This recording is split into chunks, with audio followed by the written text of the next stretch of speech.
Então, para começar, eu vou lançar aqui a pergunta. Ana Maria, como é que você dá uma geral assim sobre o que foi, quais as diferenças principais do PNE anterior para esse agora, né? E se piorou, se melhorou. Dá só um apanhado geral sobre esse assunto e depois a gente segue no detalhe. Tá.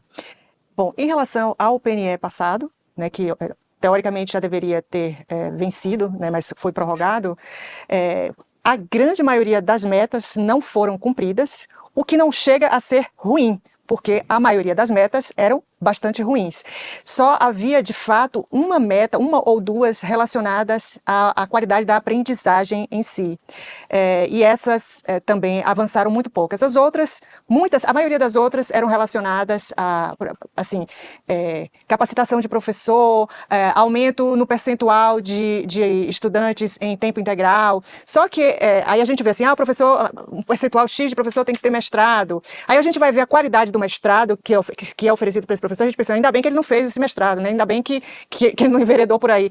Quanto à educação também, escola em tempo integral, também não é algo que eu veja com bons olhos. Ao contrário, eu acho que a maioria dos problemas que afetam a educação brasileira não serão resolvidos, não só não serão resolvidas com escola em tempo integral, como possivelmente podemos agravá-los. Essa nova versão do Plano Nacional de Educação, que está sendo debatida, acho que começou agora a funcionar uma comissão especial especificamente para debater esse tema, eles não apenas mantiveram assim, o escopo daquelas mesmas metas, se é que a gente pode chamar de meta, né? Porque eles dizem com meta, mas não estabelecem qual é a métrica, não estabelecem qual é exatamente o que vai acontecer se a meta não for atingida. E além das metas que foram retomadas, essas metas ruins, eles acrescentaram algumas, e aí quando a gente vai ler de perto, tem muito dessa linguagem a que você se referiu, Felipe, é um linguajar muito bonito, que a pessoa que olha, e o meu temor é que a maioria dos deputados e senadores que vão, no fim das contas, trabalhar em cima desse projeto e depois votá-lo, eles não entendem o que essas palavras significam. Então, dificilmente você vai ver um deputado ou um senador se colocando contra a diversidade na educação, a inclusão, a equidade, né? Porque eles não sabem o que isso significa. Ao longo do tempo, essa linguagem woke foi tomando conta não só da produção acadêmica relacionada à educação, como de outras áreas também. E os pais não entendem isso, né? Os pais, por exemplo, eles desejam que seus filhos sejam resilientes, eles desejam que seus filhos apoiem que todas as crianças se sintam pertencentes ao mesmo ambiente, mas eles não entendem o que isso significa, então eles não conseguem responder a isso. A mesma coisa vale para os deputados, para os senadores. Então, quando você fala assim, a gente precisa fazer com que a educação precisa formar cidadãos resilientes, né? O que é ser resiliente? Bom, resiliência é a pessoa resiliente é quando ela passa por uma situação adversa, e consegue sair dela firme, ela não é abatida pela situação diversa, ela prossegue, ela retoma a sua forma, que no conceito físico de resiliência é alguma coisa assim, né, que sofre um impacto e volta à forma original. Então a resiliência para as pessoas é mais ou menos isso.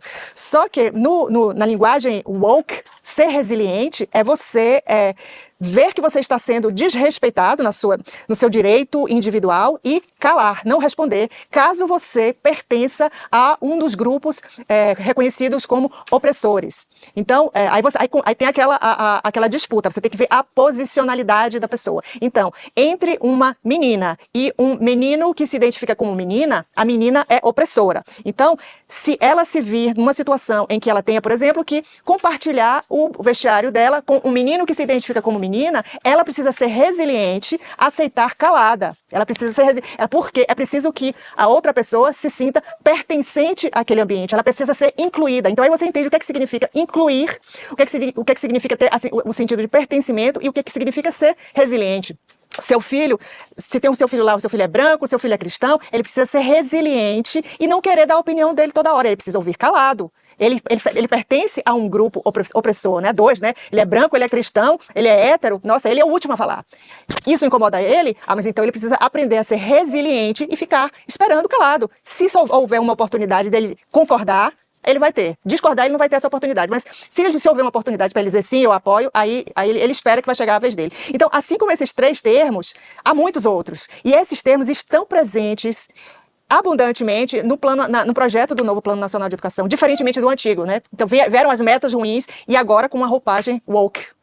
Ou seja, piorou o que já era ruim. Sim, piorou o que já era ruim. Inclusive, no que se refere à educação infantil. Então todas essas orientações para que as pessoas sejam inclusivas, isso está desde a educação infantil. Então você vê claramente que há um projeto de deformação das crianças e adolescentes. Então eles não estão formando, o objetivo não é formar pessoas, é deformar aquelas que vêm já com os valores da sua família, e até por isso que eles querem tanto implementar essa educação integral. Educação integral não é a mesma coisa de educação em escola em tempo integral. Educação integral é aquela que envolve tudo, vai além do conteúdo e envolve os valores da seita woke. Então isso está lá dito, não com todas, evidentemente não com essas palavras todas, eles usam termos bem palatáveis para poder as pessoas que vão discutir, debater, se sentirem inclusive constrangidas. Nossa, ele é contra a inclusão.